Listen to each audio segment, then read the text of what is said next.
Доброго ранку! Рада вітати вас у нашому доброранку. Всім салют.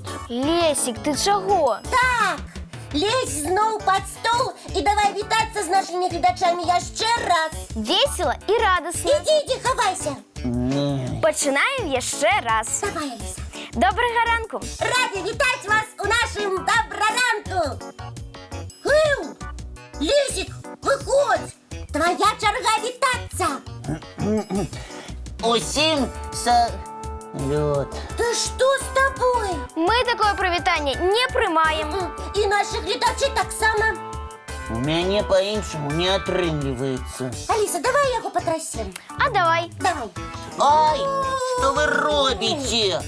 Мы тебя трясем, как ты стал веселым.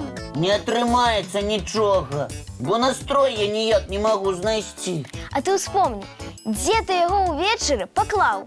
Звичайно, я його з собою ношу, а тут він зник. Алиса, да поможем Лесику його добрий настрой знайти. Так, і наші глядачі допоможуть. Сябри, а у вас який зараз настрой? А може мой добрий настрой не йде у вас? Поглядіть, коли ласка, ці нема його. А коли знайдете, передайте сюди. Ага, одразу мені. Можете зробити ось так.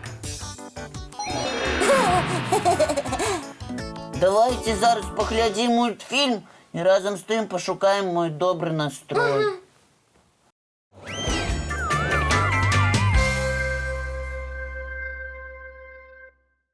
Ой!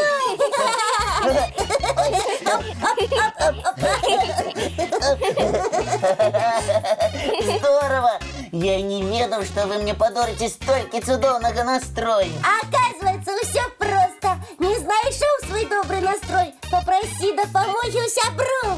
Яни обов'язково поділяться своїм. Только великая просьба, ни у яким разі не ділитесь дренним настроєм. Так, Уявіть, що дренний настрой, як звичайний повітряний шарик. ви його берете і викидуєте як мага далей. Можете провести такий експеримент. Ви усміхаєтесь, і вам відказують усмішкою отказ. Можете навод подлічить, скільки усмішок ви збираєте за день. Тільки усмішка повинна бути щирою. Хочете, відкрию вам секрет. Ще як? Усмешка умеет отогнать разные вирусы и микробы. Лесик, ти серйозно? Серьезнее не бывает. До человека с добрым настроем меньше чапляется вирусов. А осенью, коли усе вокруг кашляють да чхають, гэта вельми важно. Одним словом, усміхайтеся частей і будьте здоровими. А яшчэ можна трошки побыть мастаками и фарбами створить цудоўны настрой.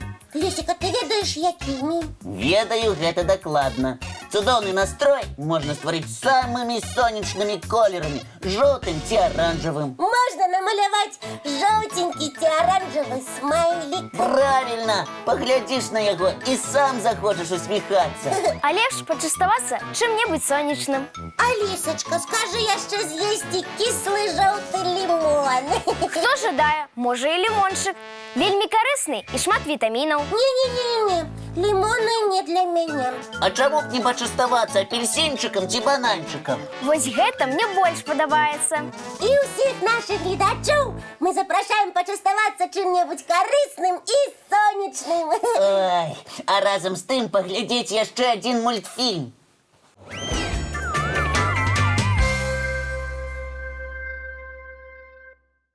Кася, якого кольору тобі бантик зробити? Якого? Які на ёй такого кольору і малюй. Ні, зроби мені стужечки іншого кольору. Я люблю міняти бантики і сукенки. Правильно, у розмальовці можна зробити малюнок різними кольорами.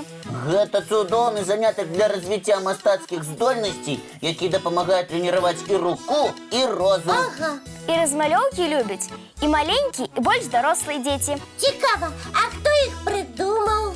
Зараз здаецца, што размалёўкі былі заўсёды. Але на самой справе гэтым кніжкам усяго 140 гадоў. Можете уявить, что только ваши прабабулі и прадядулі убачили их упершыню? Першая кніжка-размалёўка з'явілася ў Великабрытаніі. Гэта была вялікая чырвоная кніжка з малюнкамі-контурамі. І яшчэ ў ёй былі дзіцячыя вершы і кароткія павучальныя гісторыі. О, І кніжка так спадабалася дарослым і дзецям, што аўтары папрасілі стварыць наступную. Потым з'явіліся размалёўкі-коміксы. Гэта вясёлыя гісторыі з жыцця намаляванага героя. і як толькі чытачы мастакі рабілі малюнкі каляровымі, атрымлівалася сапраўдная кніжка з прыгожымі ілюстрацыямі. А ў дзяцінстве вашых бабуль з'явіліся размалёўкі, якімі карысталіся нават у школах і ва ўніверсітэтах. Цяжка гэта ўявіць. Размалёўкамі карысталіся і будучыя медыкі. З дапамогай малюнкаў яны вывучалі будову арганізму. Ой, здорово! Сябры, а вы любіце размалёўкі?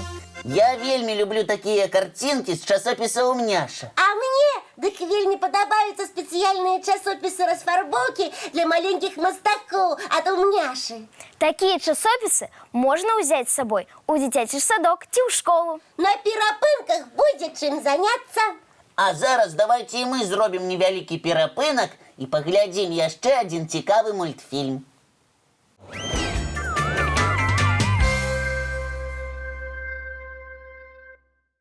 Аліса, а які твой любімы колер? Мой фіялетавы.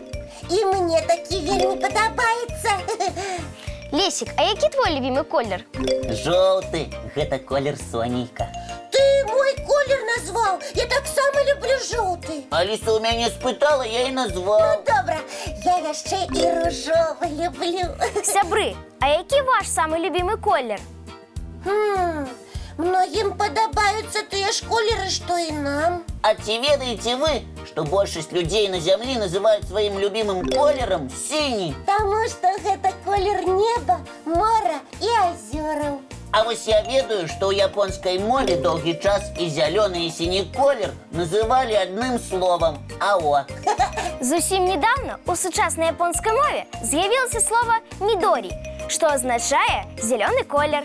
А ў англійскай мове доўгі час не было асобнага слова для аранжавага колеру. А як жа называлі колер апельсінаў? Чырвона-жоўтым. О, Вядомае слово «orange» з'явілася ўсяго 500 гадоў таму, зусім нядаўна па мерках гісторыі. так. Сябры, я жадаю, каб наш дзень быў самых цудоўных колераў. Упэўнена, што сёння і ў нас, і ў нашых гледачоў будзе цудоўны настрой. І не забывайцеся, што мы сустрэнемся заўтра зранку У нашым добраранку! Будзе весела.